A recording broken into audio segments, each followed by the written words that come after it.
دي بقى فراخ معمولة بطريقة حلوة جدا وسريعة، وطعمها كان في منتهى اللذة.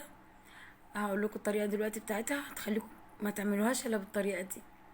طبعا كان عندي عزومة وكان عندي شوية حاجات تانية كده عاملينهم مع بعض قبل كده، فحبيت اوريكم شكلهم كان عامل ازاي. كان اكل تحفة. تعالوا نشوف عملناها ازاي مع بعض.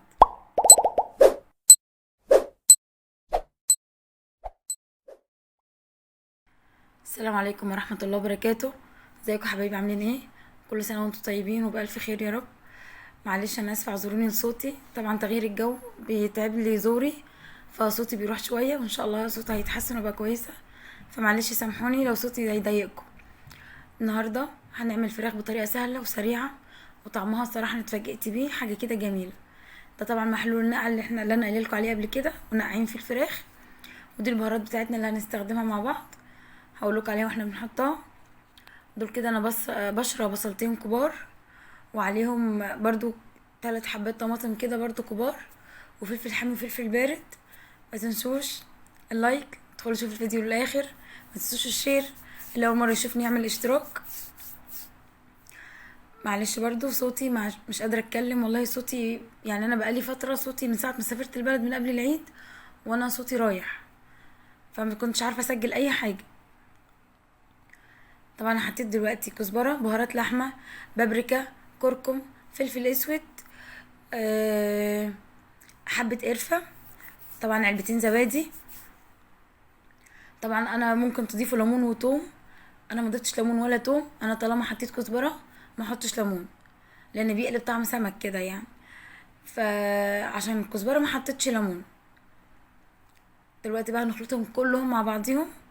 انا الصراحه كنت هعمل الفراخ بطريقه تانية خالص عن كده، كان عندي عزومه، فمن كتر ما عملت شويه حاجات تانيين فنسيت الفراخ، فعايزه اعملها بحاجه سريعه فروحت عاملاها كده. بجد والله طلع طعمها وهم، ما كنتش اتفاجئت بطعمها فعلا. هي بقى شكلها كده، على فكره نسيت احط زيت، فانتوا لو حابين تحطوا ربع كوبايه زيت حطوا زيت، بيخليها يديها لمعه وحاجه كده جميله جدا. بس انا نسيت الزيت الصراحه، والمقادير هكتبها لكم في صندوق الوصف باذن الله. طبعا كده بقى انا الفراخ طبعا محلول النقع بيغير طعم الفراخ نهائي، وهقول لكم عليه تاني، ممكن اكتبه لكم ان شاء الله، يا رب افتكر اكتبه لكم في صندوق الوصف. هندلك الفراخ جامد. انا عملت الصراحه، عملت الوراك في صينيه والكتف والصدر في صينيه تانية، فطبعا عشان الوراك بتستوي بسرعه فانا بدلكها جامد، يعني مفتحه على فكره، مفتحه كده فتحات في الوراك. هوريكم دلوقتي وانا مفتحه معاكم في الورك في الكتف والصدر، بتخليها تشرب من تتبيله فظيعه.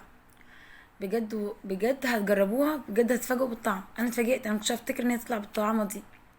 طبعا نسيت في التوابل اقول لكم الملح، ما تنسوش الملح، ظبطوا ملحكم وحطوه مع باقي التوابل اللي احنا حاطينها دلوقتي. شفتوا انا بفتح فتحات ازاي؟ مش قوي، بغرز كده بالسكينه، بنغزها كده بالسكين علشان تشرب من التتبيله كويس. ما تنسوش اللايك، ما تنسوش الشير، ما تنسوش تقولوا لكل اصحابكم، والاول مره يشوفني يعمل اشتراك. دلوقتي شايفين انا بعمل فيها ايه؟ بدلكها جامد جدا. يعني مش باينه قوي ممكن في الصوره، بس انا فعلا دلكيها تدليكه تمام، بتشرب من التتبيله بطريقه فظيعه. وما ركنتهاش في التتبيله دي على فكره، ده من التتبيله دي كده من ايدي للفرن على طول. الصراحه يعني هو اللي ممكن اللي باتت فيها النقع، مع حلول النقع هو اللي باتت فيه الفراخ، لكن التتبيله دي والله ما قعدت فيها خالص. هو انا تبلتها ورحت مدخلها الفرن، ما كنتش افتكر ان هي تطلع بالطعمه دي. فانتوا جربوها وهتحسوا الفرق انتوا بنفسكم. طبعا كده انا كده تبلتها ومولعه الفرن على درجه حراره عاليه. طبعا مش هحط معاها خضار ولا اي حاجه، انت ممكن تضيفي لها اي خضار انت عايزاه، بطاطس بقى، كوسه، اللي انت عايزاه تحطيه.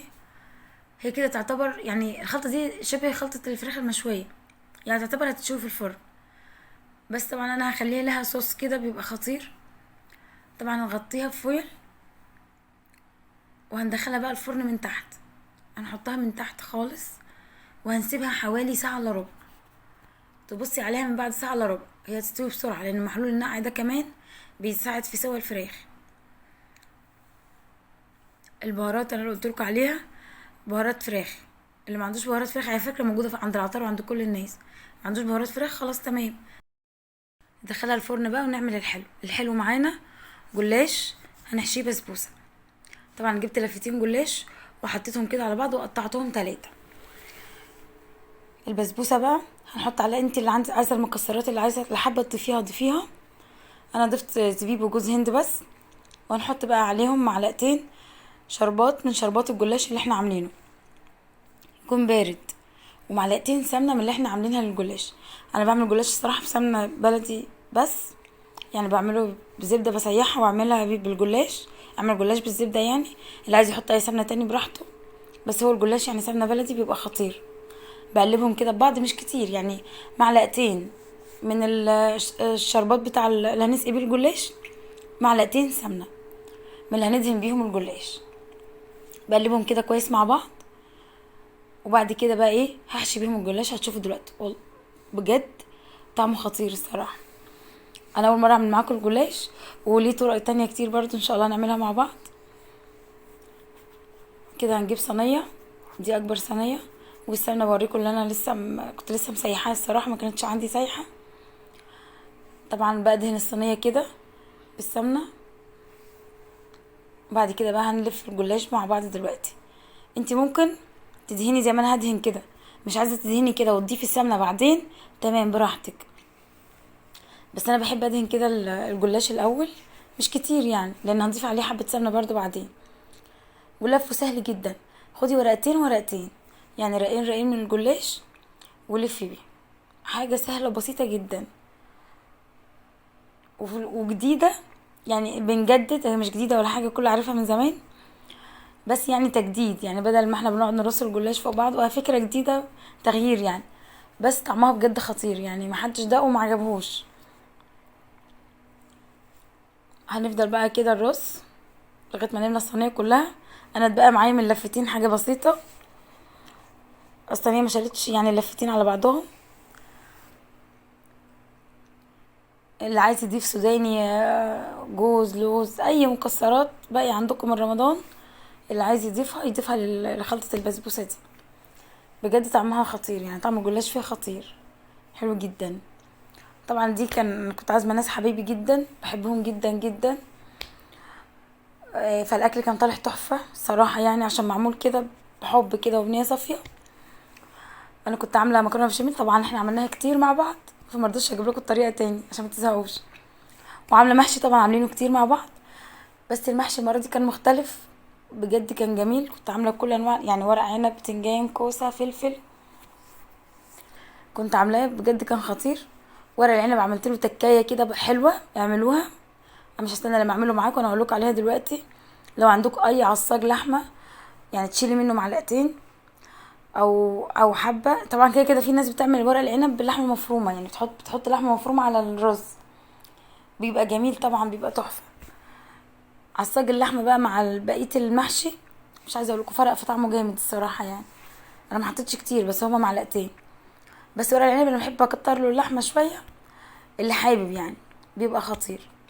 عايزه تاخدي عصاج معلقه كده بس، هو طعم العصاج نفسه بيبقى حلو جدا.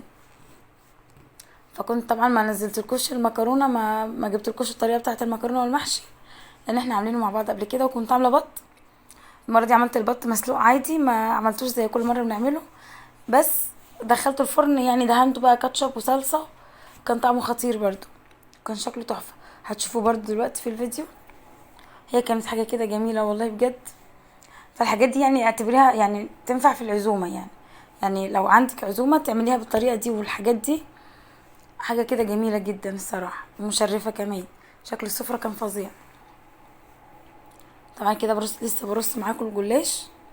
ما تنسوش بقى تشوفوا الفيديو للاخر، ما تنسوش تعملوا لايك، ما تنسوش الشير. اللي اول مره يشوفني يعمل اشتراك. مره تانية اعذروني على صوتي، معلش، تغيير الجو تقريبا، والجو كان هوا، فانا لما بنزل صوتي كده بيروح في الاول، بس بعد كده بيرجع تاني يعني الحمد لله.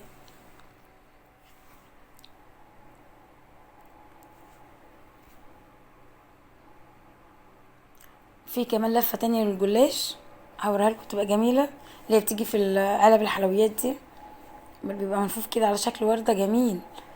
وممكن تحشيه برضو بسبوسه، وتحشيه مكسرات، تحشيه الحاجات اللي انت تحبيها كلها. كده الفراخ خرجت من الفرن، بجد طعمها كان روعه. كان نازل الصوص بتاع، طبعا بعد ما ما استوت كده وشفتها ان هي قربت تستوي او استوت، شلت الفويل واديتها وش تحت الشوايه، يعني الوش ده واخداه من الشوايه. حاجه كده جميله وطعمها فظيع. انا مش هقول لكم تاني لغايه ما انتوا تجربوها هتعرفوا الفرق بنفسكم.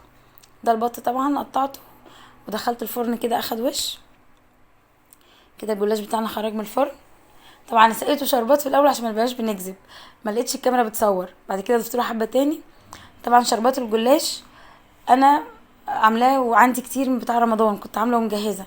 ده شكل المكرونه. هقول لكم مقادير الشربات بتاع الجلاش، هكتبه لكم في صندوق الوصف. مكرونه كانت خطيره جدا، حلوه جدا بجد، اصلا أنا بحب المكرونه جدا. حاجه كده كانت مشرفه فبوريها لكم بس ما نزلتلكوش الطريقه.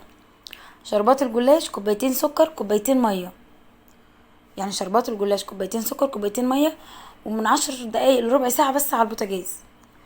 جربوا جربوا الحاجات دي وان شاء الله هتعجبكم جدا. لو عندك عزومه اعملي الحاجات دي، مشرفه ومش كتير على فكره، مش دوشه ولا حاجه، متهيألك ان هي دوشه بس هي مش دوشه ولا اي شيء. جربوها بقى وقولوا لي رايكم ايه. يلا بقى، سلام عليكم.